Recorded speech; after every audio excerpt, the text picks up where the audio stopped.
1984 October 31 രാവിലെ 9:20 ഇന്ത്യയുടെ ആദ്യത്തെയും ഏക വനിതാ പ്രൈം മിനിസ്റ്ററുമായ ഇന്ദിരാഗാന്ധി തൻ്റെ വൻ സഫ്ദർജംഗ് റോഡിലുള്ള വീട്ടിൽ നിന്ന് ഒരു TV ഇൻ്റർവ്യൂവിനായി തൊട്ടടുത്തുള്ള ഓഫീസിലേക്ക് നടക്കാൻ തുടങ്ങി.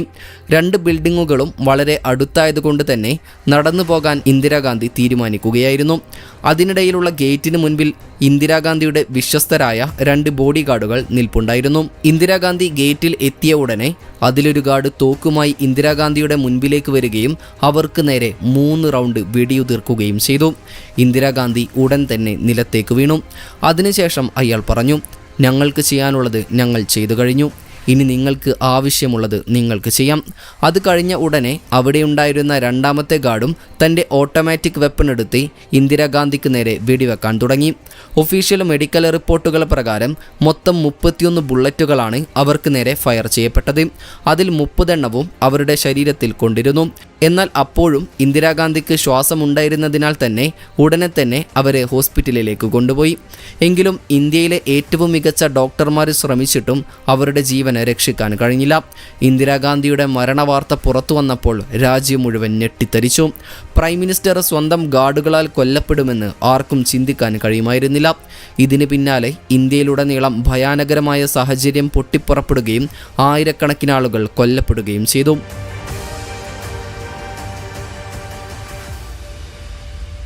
1966 ഇന്ദിരാഗാന്ധി ഇന്ത്യയുടെ പ്രൈം മിനിസ്റ്ററായി തിരഞ്ഞെടുക്കപ്പെടുന്നത്. അവരൊരു സ്ത്രീ ആയിരുന്നതുകൊണ്ട് തന്നെ തുടക്കത്തിൽ പ്രതിപക്ഷം ഉൾപ്പെടെ പലരും ഇന്ദിരാഗാന്ധിയെ കുറച്ചു കണ്ടു. എന്നാൽ പവറിൽ വന്നതിന് ശേഷം ഇന്ദിരാഗാന്ധി വളരെ എഫക്റ്റീവായ തീരുമാനങ്ങൾ എടുക്കാൻ തുടങ്ങി. 1971 ജനറൽ ഇലക്ഷൻ സമയത്ത് പാവപ്പെട്ടവർക്കായി ഇന്ദിരാഗാന്ധി ഗരീബി ഹട്ടാവോ ദേശ് ബച്ചാവോ അഥവാ ദാരിദ്ര്യം മാറ്റൂ രാജ്യത്തെ രക്ഷിക്കൂ എന്ന ഐക്കോണിക് മുദ്രാവാക്യവുമായി ക്യാമ്പയിൻ ആരംഭിച്ചു. റിസൾട്ട് വന്നപ്പോൾ കോൺഗ്രസ് 352 സീറ്റുകൾ നേടി വലിയ വിജയം കൈവരിച്ചു. ഇന്ദിരാഗാന്ധിയുടെ നേതൃത്വത്തിലാണ് 1971 ഇന്ത്യ പാക് യുദ്ധം നടന്നതും 93,000-ഓളം പാകിസ്ഥാൻ പട്ടാളക്കാരെ കീഴടക്കി ഇന്ത്യ വിജയം നേടിയതും. ബംഗ്ലാദേശിൻ്റെ സ്വാതന്ത്ര്യത്തിന് പിന്നിലെ ഏറ്റവും വലിയ പങ്കും ഇന്ദിരാഗാന്ധിക്കായിരുന്നു. തുടർന്ന് 1974 മറ്റ് പല രാജ്യങ്ങളും എതിർത്തിട്ടും ഇന്ത്യ സ്മൈലിംഗ് ബുദ്ധ എന്ന ന്യൂക്ലിയർ ഡിവൈസ് വിജയകരമായി ടെസ്റ്റ് ചെയ്തു. വളരെ ചുരുങ്ങിയ വർഷങ്ങൾക്കുള്ളിൽ തന്നെ ഇന്ദിരാഗാന്ധി ഇന്ത്യയുടെ അയൺ ലേഡി എന്ന് അറിയപ്പെടാൻ തുടങ്ങി. എന്നാൽ 1975 ആയപ്പോഴേക്കും ഇന്ദിരാഗാന്ധിയുടെ ഭരണത്തിൽ റെയിൽവേ സ്ട്രൈക്കുകൾ, വിലക്കയറ്റം, അഴിമതി തുടങ്ങിയ പല പ്രശ്നങ്ങളും ഇന്ദിരാഗാന്ധി ഗവൺമെൻറ്റിൽ വരാൻ തുടങ്ങിയിരുന്നു. തൻ്റെ സർക്കാർ വീക്കാവുകയാണെന്ന് മനസ്സിലാക്കിയപ്പോൾ ഇന്ദിരാഗാന്ധി രാജ്യത്ത് അടിയന്തരാവസ്ഥ പ്രഖ്യാപിച്ചു. भाइयों और बहनों, राष्ट्रपति जी ने आपातकाल की घोषणा की है. इससे आतंकित होने का कोई कारण नहीं. 1975 ജൂണിൽ നിലവിൽ വന്ന എമർജൻസിയിലൂടെ പൗരന്മാരുടെ മൗലികാവകാശങ്ങളെ റദ്ദാക്കുകയും മീഡിയയ്ക്ക് മേൽ സെൻസർഷിപ്പ് കൊണ്ടുവരികയും പ്രതിപക്ഷ നേതാക്കളെ അറസ്റ്റ് ചെയ്യുകയും ചെയ്തു. 1977 എമർജൻസിക്ക് ശേഷം ഇലക്ഷൻ നടന്നപ്പോൾ ജനങ്ങൾ തങ്ങളുടെ ദേഷ്യം വോട്ടിലൂടെ കാണിക്കുകയും ഇന്ദിരാഗാന്ധി വലിയ മാർജിനിൽ പരാജയപ്പെടുകയും ചെയ്തു. പഞ്ചാബിൽ കോൺഗ്രസ് തോറ്റ് അകാലിദൾ പവറിൽ വന്നു. എന്നാൽ തോൽവി സമ്മതിക്കാതെ പവർ തിരിച്ചുപിടിക്കാൻ അവർ പഞ്ചാബിലെ രാഷ്ട്രീയത്തിൽ കൂടുതൽ ശ്രദ്ധിക്കാൻ തുടങ്ങി. എന്നാലും എമർജൻസി നിയമങ്ങൾ കാരണം പഞ്ചാബിലെ പല ആളുകളും ഇന്ദിരാഗാന്ധിക്ക് എതിരായി മാറിയിരുന്നു. കൃത്യം ഈ സമയത്ത് പഞ്ചാബിലെ രാഷ്ട്രീയ അസ്ഥിരത മുതലെടുത്ത് സിഖുകാർക്ക് മാത്രമായി സ്റ്റേറ്റ് ഓഫ് ഖാലിസ്ഥാൻ എന്ന സ്വതന്ത്ര രാജ്യം വേണമെന്ന ആവശ്യവുമായി ഖാലിസ്ഥാൻ മൂവ്മെൻറ്റ് മുന്നോട്ട് വന്നു. ഈ മൂവ്മെൻറ്റിലെ ഏറ്റവും പവർഫുള്ളായ നേതാവായിരുന്നു ജർണീൽ സിംഗ് ഭിന്ദ്രൻവാല. വളരെ പെട്ടെന്ന് തന്നെ അയാൾ സിഖ് കമ്മ്യൂണിറ്റിയുടെ ഹീറോ ആയി മാറി. അതോടെ പഞ്ചാബിൽ ഫലത്തിൽ 2 സർക്കാരുകളുള്ള അവസ്ഥയായി. ഒരു വശത്ത് കോൺഗ്രസ് സർക്കാരും മറുവശത്ത് ഭിന്ദ്രൻവാലയുടെ സ്വന്തം സർക്കാരും.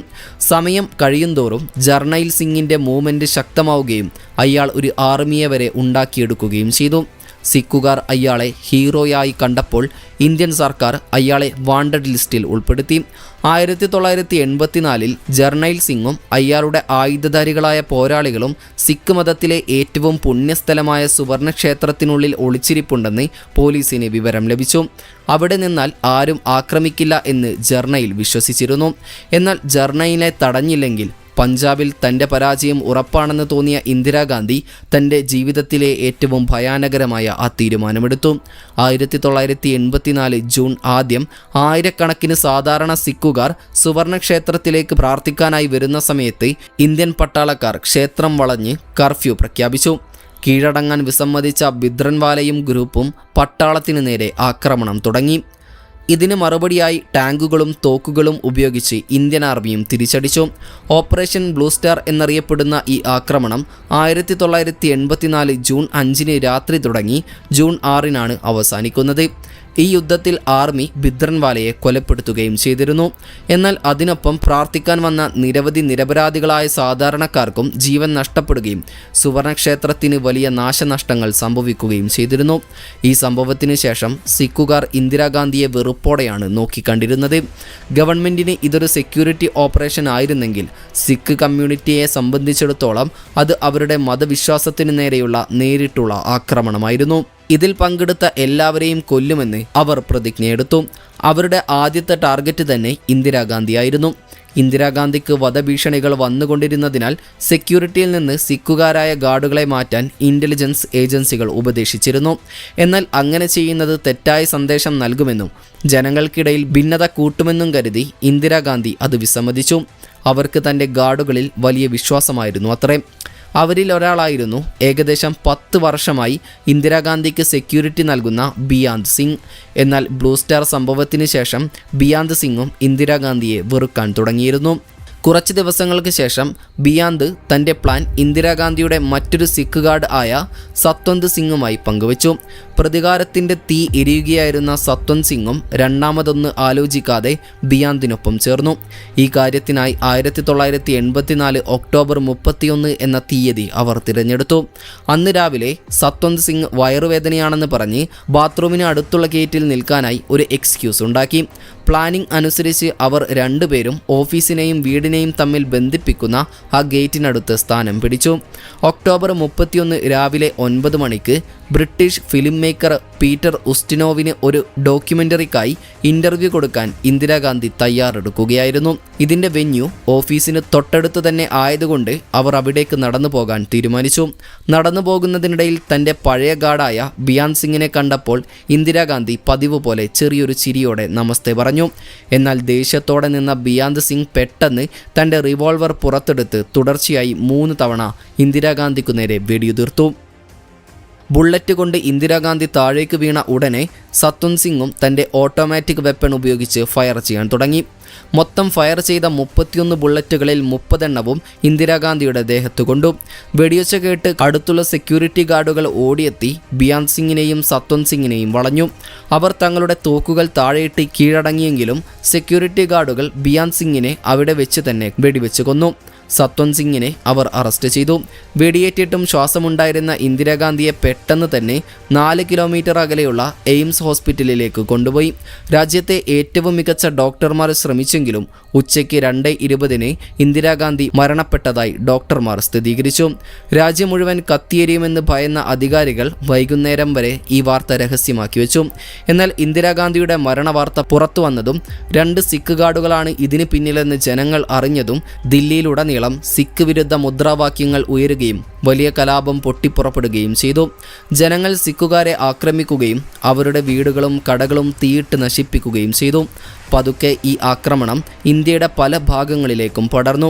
ഈ കലാപത്തിൽ ദില്ലിയിൽ മാത്രം ഏകദേശം 2800ഓളം സിഖുകാരും ഇന്ത്യയിലുടനീളം മൊത്തം 3000 മുതൽ 5000 വരെ ആളുകൾ മരിച്ചതായി കണക്കാക്കപ്പെടുന്നു.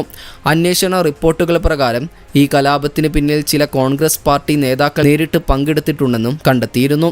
വെറും 3 ദിവസത്തിനുള്ളിൽ 10,000-കണക്കിന് സിഖുകാർക്ക് ദില്ലിയിലെ തങ്ങളുടെ വീടുകൾ ഉപേക്ഷിച്ച് ഓടിപ്പോകേണ്ടി വന്നു. ഒരു വശത്ത് കലാപം ദില്ലിയെ തകർക്കുമ്പോൾ മറുവശത്ത് രാജ്യത്തിൻ്റെ അയൺ ലേഡിയുടെ അവസാന കർമ്മങ്ങൾ നടന്നുകൊണ്ടിരിക്കുകയായിരുന്നു. എന്നാൽ ഇതിലെ ഏറ്റവും അത്ഭുതപ്പെടുത്തുന്ന കാര്യം തൻ്റെ മരണത്തിന് ഒരു ദിവസം മുൻപ് ഇന്ദിരാഗാന്ധി ഭുവനേശ്വറിൽ ഒരു ഇലക്ഷൻ ക്യാമ്പയിൻ പ്രസംഗിച്ചിരുന്നു എന്നതാണ്. അതിൽ പറഞ്ഞത് ഇങ്ങനെയാണ്: നാളെ ഞാൻ ജീവിച്ചിരിപ്പുണ്ടാകുമോ ഇല്ലയോ എന്ന് ഞാൻ നോക്കുന്നില്ല. എൻ്റെ ജീവിതകാലം മുഴുവൻ ഇന്ത്യയെ സേവിക്കാൻ കഴിഞ്ഞതിൽ എനിക്ക് അഭിമാനമുണ്ട്. ഇന്ന് ഞാൻ മരിച്ചാൽ പോലും എൻ്റെ രക്തത്തിലെ ഓരോ തുള്ളിയും ഇന്ത്യയെ കൂടുതൽ പവർഫുള്ളാക്കി മാറ്റും. എന്നാൽ 1984 ഒക്ടോബർ 30 ഇന്ദിരാഗാന്ധി പറഞ്ഞ ആ വാക്കുകൾ തൊട്ടടുത്ത ദിവസം 1984 ഒക്ടോബർ 31 രാവിലെ ഒരു യാഥാർത്ഥ്യമായി മാറുമെന്ന് അന്ന് ഇന്ദിരാഗാന്ധി കരുതി കാണില്ല. ഏതായാലും ഇന്ദിരാഗാന്ധിയുടെ ഈ വധത്തെക്കുറിച്ച് നിങ്ങളുടെ അഭിപ്രായം എന്താണെന്ന് കമൻറ്റ് ചെയ്യാൻ മറക്കരുത്. അപ്പോൾ മറ്റൊരു ഇൻഫോർമേറ്റീവായ വീഡിയോയുമായി വരുന്നത് വരെ ഗുഡ് ബൈ.